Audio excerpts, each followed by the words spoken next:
जब से Donald Trump की अमेरिकी सरकार में वापसी हुई है और भारत का रुख भी बांग्लादेश को लेकर सख्त हुआ है, तब से बांग्लादेश एक के बाद एक ऐसे फैसले ले रहा है जो कि काफी ज्यादा कंट्रोवर्शियल है। बांग्लादेश को बनाने में और बांग्लादेश में हुए अत्याचार से बांग्लादेशियों को छुटकारा दिलाने में जिस व्यक्ति ने सबसे अहम भूमिका निभाई, यानी कि शेख मुजीबुर रहमान। पहले आंदोलन के दौरान उनकी मूर्तियों को तोड़ा गया और सरकारी दफ्तरों से उनकी तस्वीरें वगैरह हटाई गईं, और अब एक और बड़ा फैसला इनको लेकर बांग्लादेश की सरकार करने जा रही है। इसके अलावा बांग्लादेश के अंदर हालात इतने खराब हो चुके हैं कि अब अपने सोने को गिरवी रखकर भारत से अनाज इस समय बांग्लादेश खरीद रहा है। वहीं भारत इस समय विचार कर रहा है कि किस तरह से बड़े एक्शन बांग्लादेश के ऊपर लिए जाए। भारत के पास इस समय कई ऑप्शन मौजूद है जो कि आने वाले समय में बांग्लादेश के खिलाफ भारत उठा सकता है। अगर भारत ऐसे कदम उठाता है तो बांग्लादेश की मुसीबत काफी ज्यादा बढ़ जाएगी। बांग्लादेश से निकलकर आई इन सभी खबरों के बारे में आज के इस वीडियो में विस्तार से बात करेंगे, इसीलिए वीडियो को अंत तक जरूर देखिएगा। साथ ही हमें सपोर्ट करने के लिए इस वीडियो को एक लाइक और चैनल को सब्सक्राइब जरूर कीजिएगा। दरअसल खबरों की माने तो बांग्लादेश की अंतरिम सरकार मोहम्मद यूनिस बांग्लादेश के करेंसी से शेख मुजीबुर रहमान की तस्वीर को हटाकर एक नई तस्वीर लाने की तैयारी कर रही है। मोहम्मद यूनिस शेख मुजीबुर रहमान का अस्तित्व बांग्लादेश से खत्म करना चाहते हैं। वह लगातार यह प्रयास कर रहे हैं कि बांग्लादेश को मुजीबुर रहमान से आगे ले जाया जा सके, और इसी के चलते वह बांग्लादेश में अपने आप को स्थापित करने के लिए और साथ ही पुराने सभी बड़े नेताओं को खत्म करने के लिए ऐसा बड़ा स्टेप उठा रहे हैं। आपको बता दें कि बांग्लादेश की नोट पर पहले जिन्ना की फोटो थी, लेकिन साल 1971 से बांग्लादेश के स्वतंत्र होने के बाद शेख मुजीबुर रहमान की तस्वीर उनके नोट पर छपी हुई है। लेकिन अब बांग्लादेश बैंक ने प्रक्रिया शुरू कर दी है और अब नए डिजाइन को नोट पर छापा जाएगा। हालांकि ऐसे में सवाल उठता है कि आखिर नए नोट पर क्या होगा। बता दें कि बांग्लादेश की सरकार की तरफ से ये आदेश दिए गए हैं कि बांग्लादेश में जुलाई के महीने में हुए प्रोटेस्ट के सिंबल को नोट पर छापा जाएगा।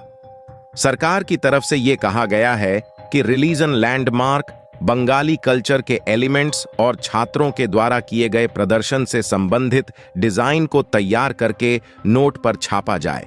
दरअसल बांग्लादेश में जुलाई के महीने में रिजर्वेशन को लेकर कोर्ट के आदेश के बाद लगातार प्रोटेस्ट हुआ। उसी के बाद से बांग्लादेश की स्थिति पूरी तरह से बदल गई। इसके बाद वहां की पूर्व प्रधानमंत्री शेख हसीना को देश छोड़ने के लिए मजबूर होना पड़ा।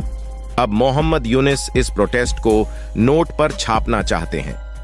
बांग्लादेश की अंतरिम सरकार के प्रधानमंत्री मोहम्मद यूनिस अब अपनी आइडेंटिटी को बढ़ाने के लिए पूरी कोशिश कर रहे हैं। हाल ही में बांग्लादेश की सरकार की ओर से सभी पॉलिटिकल पार्टी की एक मीटिंग बुलाई गई थी।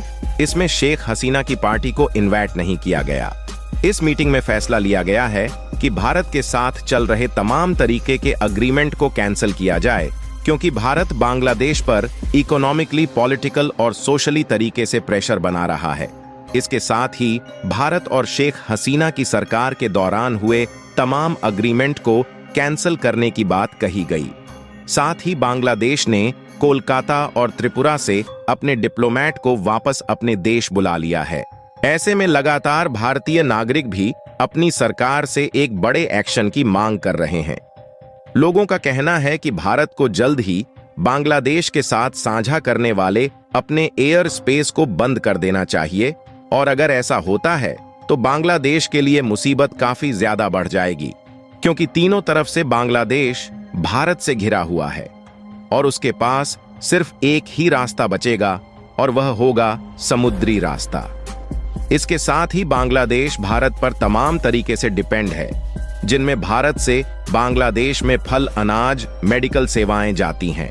इन्हें भी सरकार को जल्द फैसला लेते हुए बंद कर देना चाहिए। इसके साथ ही सरकार की ओर से जारी बयान में कहा भी गया है कि बांग्लादेश में हो रहे तमाम मुद्दों पर सरकार की नजर है और सरकार अपना काम कर रही है।